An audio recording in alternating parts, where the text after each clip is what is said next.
Kereta perisai ini dihasilkan oleh anak tempatan yang mahir dan diiktiraf. Itulah antara keistimewaan yang ada pada AV8 komputer. Tapi, sejauh manakah pentingnya kereta perisai ini?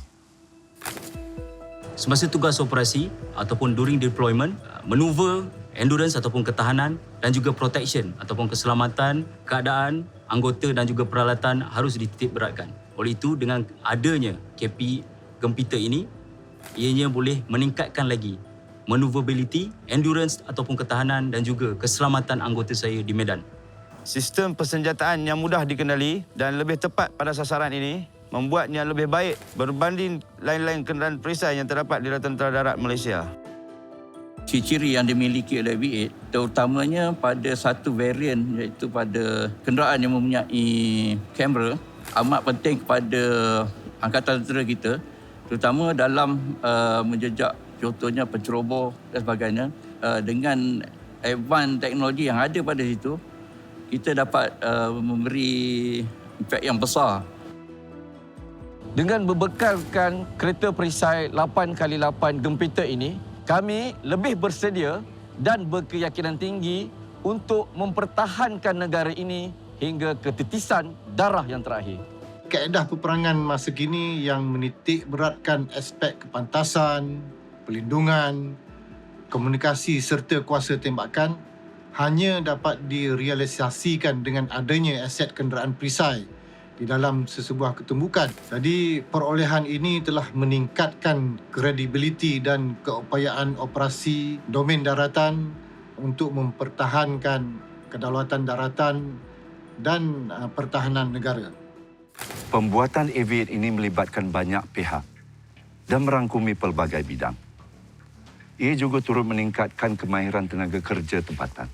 DAFTAB telah mengadakan program pembinaan teknologi dengan FNSS dan juga syarikat-syarikat pertahanan global yang lain. Jurutera-jurutera DAFTAB juga telah dihantar ke luar negara bertugas di syarikat-syarikat pertahanan global tersebut. Pada bulan Julai 2011, seramai 18 kita punya pengurusan dan juga engineer telah ditempatkan di 3 negara ataupun kita katakan main OEM. So di FNSS Turki, kemudian Thales France dan juga Denel di South Africa. Dia melibatkan penempatan di sana selama lebih kurang 18 bulan. So yang mana ianya berlakunya transfer of teknologi, dia belajar daripada pembangunan kenderaan tersebut sehinggalah kepada dia kebentuk yang dikehendaki oleh Army itu sendiri. Mungkin apa yang mereka dapat itu adalah asas, tapi sekembalinya balik ke pekan bila kita mula melaksanakan projek ni sendiri, jadi lagi banyak lagi peluang untuk mereka mengembangkan lagi banyak perkara yang diorang boleh belajar, gunakan apa yang diorang dah dapat semasa diorang buat OGT di premis OEM tu, dan ada ketikanya bila ada isu-isu atau permasalahan yang timbul tu, diorang ni juga dapat menyumbang daripada segi idea macam mana untuk menyelesaikan sesuatu permasalahan tu. So ini yang kita tengok salah satu perkara ataupun kelebihan dengan adanya program transfer of teknologi ini. Pengalaman saya di sana, saya ada perasaan takut dengan environment yang kita tak tahu. Di sana saya banyak belajar tentang design untuk membangunkan senjata, sistem persenjataan yang kita tak pernah buat sebelum ni. Malaysia tak pernah belajar dan tak pernah buat benda tu, kita belajar. Selepas develop senjata, kami buat ujian di satu tempat yang diberi nama Akampan. Tempat tu adalah tempat ujian persenjataan daripada seluruh dunia datang untuk buat ujian di situ.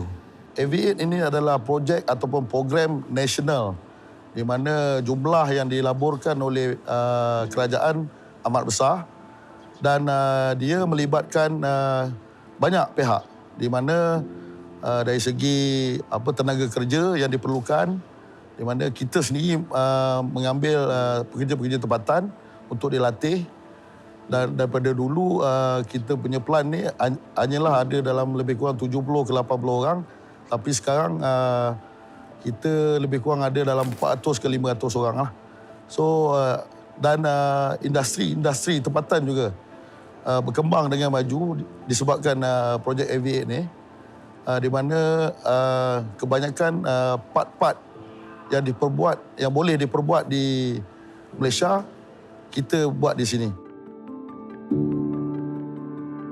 Buat masa ni, dalam localization scope, kita bekerjasama dengan accredited lab. Contohnya SIRIM, Stride, USM untuk qualifykan local parts ni. Dan dia on par dengan OEM parts. Itu adalah komitmen kita lah.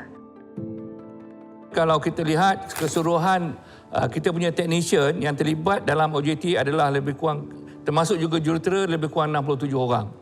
So maknanya kita menghantar ke Turki untuk bekerjasama dalam develop dia punya arahan kerja ataupun work instruction dan juga mengenal pasti apa infrastruktur, fasiliti dan juga peralatan untuk kita bangunkan di pekan. So dari situ kalau kita tengok infrastrukturnya pula, daripada bangunan kayu, boleh saya katakan dululah bangunan kayu di sini, sehinggalah keadaan sekarang ni, batu dan juga production line yang begitu orang kata gah jugalah. So banyak membantu dari segi kita mengeluarkan kenderaan AV itu sendirilah. So menepati ciri-ciri apa yang dikendaki oleh AMI itu sendiri. Terdapat sejumlah 16 vendor dari negara-negara luar, antaranya Perancis, Afrika Selatan, United Kingdom, United States of America, Germany dan Poland yang terlibat membekalkan komponen-komponen penting kepada kenderaan perisai ini. Projek ini boleh dijadikan sebagai pemangkin untuk DevTech menceburi bidang industri berat dan menghasilkan produk tempatan di masa akan datang. Terutamanya sekiranya sharing and transfer of technology dimanfaatkan sebaik mungkin di sepanjang pelaksanaan projek. Kita sudah tahu usaha yang dilakukan untuk menghasilkan AV8 komputer. Tetapi, apakah keunikan proses dalam pembuatan kereta perisai ini? Jom kita dengar. Kalau kita tengok dari segi pengeluaran AV8 itu sendiri ataupun di pekan ni, so dia ada dua major yang utamalah, main proses yang utama. Yang pertama adalah welding kepada hull ataupun kita panggil badan kenderaan itu sendiri. Badan kenderaan itu sendiri kita welding di pekan yang mana kita memerlukan satu tempat yang kontrol humidity.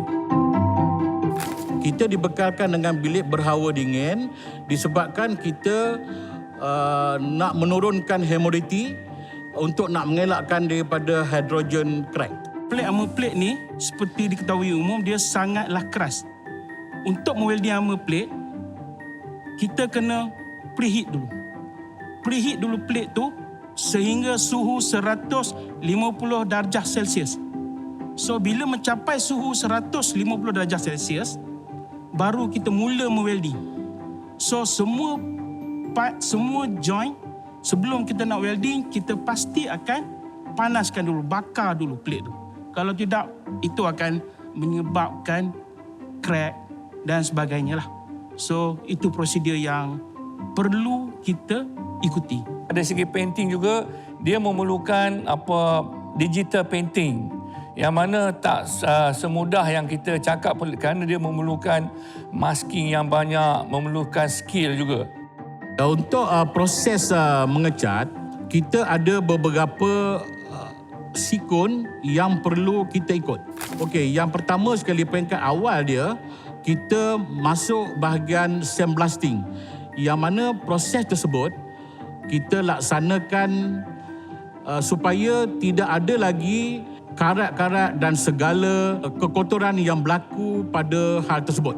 Apabila masuk peringkat kedua, kita pergi ke bahagian dipanggil primer. Apabila siap je primer ni, barulah kita masuk ke bahagian yang seterusnya, proses yang seterusnya, iaitu kita cat warna hijau. Selepas keseluruhan kenderaan tersebut kita cat dengan warna hijau, barulah kita buat kerja-kerja ataupun corak yang telah ditetapkan oleh Tentera Darat, iaitu digital.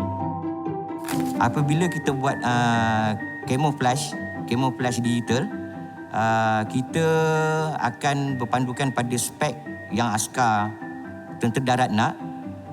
Lepas tu, dan setiap kereta yang kita buat, template dia semua berbeza, tak akan sama. Itu yang unik dia lah. Walaupun kita dapat template tu daripada askar, tapi salah satu digital punya ciri-ciri dia, setiap kereta tak sama.